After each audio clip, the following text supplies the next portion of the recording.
मी आजारी आहे. आता आजारी माणसाला काय वाटतं, मला भेटायला यावं. मग काही आजारी माणसं पहिल्यापासून सांगतात मी कसा घाम आला, मी कसा पडलो. मग ते ऐकता ऐकता पुढच्याला घाम येतो. 2 स्टेन टाकल्या, आता पुढच्याच्या छातीत 4 आहेत, तो कशाला सांग. पण आपल्याला दुःख देखणं करायची सवय आहे. आम्ही दुःख विकतो बाजारात. आम्हाला आमच्या दुःखाचं काय स्वाभिमान आहे की मला या भेटायला मी दुःखी आहे. अरे सगळेच दुःखी आहेत, ते दाखवत नाहीत. तुम्ही आनंद वाटा, आनंद मिळेल. आनंद वाटा. तुम्ही देवाला फुलं वाहा, तुमच्या हाताचा सुद्धा वास येईल, सुगंध येईल. पण आम्ही ते फुलं वाहत नाही. आपण जेवढा आनंद वाटू तेवढा आनंद आम्हाला मिळेल. आनंद साध्या साध्या गोष्टीत असतो, त्याला पैसे द्यावे लागत नाही. तुम्ही सकाळी फिरायला जाता की नाही? जातो. सकाळी फिरताना सुद्धा आनंद असतो. आता फिरण्याचे अनेक कारण आहेत. आता आमचं पोट समजा वाढलेलं आहे, तर ती चिंता आपली आहे ना, समाजाची नाही ना.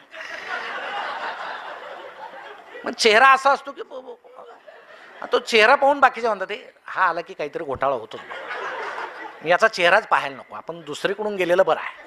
म्हणून पहाटे फिरताना सुद्धा शेवटी ते थंड हवा आहे, सकाळचं वातावरण आहे, आपण आनंदीच राहायला पाहिजे. आम्ही हा कुणीतरी कुत्रा घेऊन फिरतोय शेजारी, मग आपल्याला कुत्राच नाही याचं दुःख बाळगायचं का?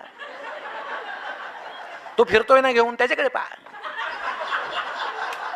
कधी कधी तो कुत्र्याला फिरवतोय की कुत्रा त्याला फिरवतोय तेच समजत नाही. तो आनंद लुटा ना जरा, मस्त पहा. आता रामदेव बाबा योगासनं करतात, केले पाहिजे. पण आता रामदेव बाबा काय त्यांचं आरोग्य चांगलं राहण्यासाठी योगासनं करत नाहीत, त्यांचं चांगलंच आहे. ते आता त्यांचा व्यवसाय झालेला आहे. त्यांचे अनेक व्यवसाय आहेत. म्हणजे कपड्याला खिसा नसताना सुद्धा एवढा व्यवसाय असलेला माणूस जगामध्ये तेवढाच आहे. मग ते सगळे आपले सकाळी उठतात, असं करा असं करा, मग एक पाय गळ्यात घाला. आता आपली क्षमता असेल तर आपण करावं. त्यांनी गळ्यात घातलं की आपण घालायचं, तो निघत नाही. मग आमच्या हिला म्हणायचं एवढा काढ, ते म्हणते काढ नाही दुसरा घाला, दिवसभर असेच बसा.